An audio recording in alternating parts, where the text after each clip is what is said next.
ವಿರಾಟ್ ಕೊಹ್ಲಿ ಅವರು 2019ನಲ್ಲಿ ಒಂದು ಮಾತು ಹೇಳಿರ್ತಾರೆ. ಆಸ್ಟ್ರೇಲಿಯಾ ಥರನೇ ಇಂಡಿಯಾದಲ್ಲೂ ಸಹ ಟೆಸ್ಟ್ ಕ್ರಿಕೆಟ್ನ ಓನ್ಲಿ 5 ವೆನ್ಯೂಸಲ್ಲಿ ಮಾತ್ರ ಆಡಿಸ್ಬೇಕು, ಆಗ ಮಾತ್ರ ನೀವು ಟೆಸ್ಟ್ ಕ್ರಿಕೆಟ್ನ ಇಂಟ್ರೆಸ್ಟಿಂಗ್ ಮಾಡೋಕ್ಕೆ ಸಾಧ್ಯ ಅಂತ. ನ್ಯೂ ಚಂಡೀಗಢಲ್ಲಿ ನೆನ್ನೆ ಮುಗಿದ ಟೆಸ್ಟ್ ಮ್ಯಾಚ್ ನೋಡೋಕ್ಕೆ ಸ್ಟೇಡಿಯಮಲ್ಲಿ ಸೇರಿ ಜನ ನೋಡಿದ್ರೆ ವಿರಾಟ್ ಕೊಹ್ಲಿ ಅವ್ರು ಹೇಳಿದ ಮಾತು ಎಷ್ಟು ಸತ್ಯ ಅಲ್ವಾ ಅಂತ ಅನ್ಸುತ್ತೆ. ಸೀರಿಯಸ್ಲಿ ಗುರು, ಬ್ಯಾಂಗ್ಳೂರಲ್ಲಿ ರಣಜಿ ಮ್ಯಾಚ್ ನೋಡೋಕೆ ಕೂಡ ಇದಕ್ಕಿಂತ 5 ಪಟ್ಟು ಜನ ಸೇರ್ತಾರೆ.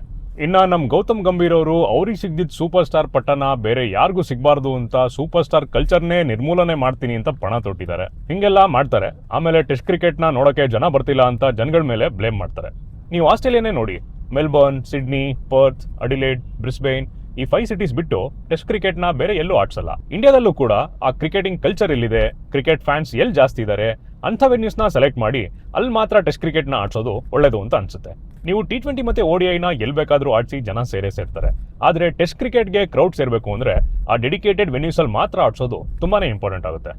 ಅದನ್ನ ಬಿಟ್ಟು ನಾವು ಸೂಪರ್ ಸ್ಟಾರ್ ಕಲ್ಚರ್ನೇ ರಿಮೂವ್ ಮಾಡಿಬಿಡ್ತೀವಿ, ಎಲ್ಲಂದ್ರಲ್ಲಿ ಟೆಸ್ಟ್ ಆಡಿಸ್ತೀವಿ ಅಂತ ಅಂದರೆ ನ್ಯೂ ಚಂಡೀಗಢಲ್ಲಿ ಟೆಸ್ಟ್ಗೆ ಆಗಿದ್ದ ಪರಿಸ್ಥಿತಿನೇ ಮುಂದೆ ನಡೆಯೋ ಎಲ್ಲ ಟೆಸ್ಟ್ ಮ್ಯಾಚಸ್ಗೂ ಆಗೋದಂತೂ ಗ್ಯಾರಂಟಿ.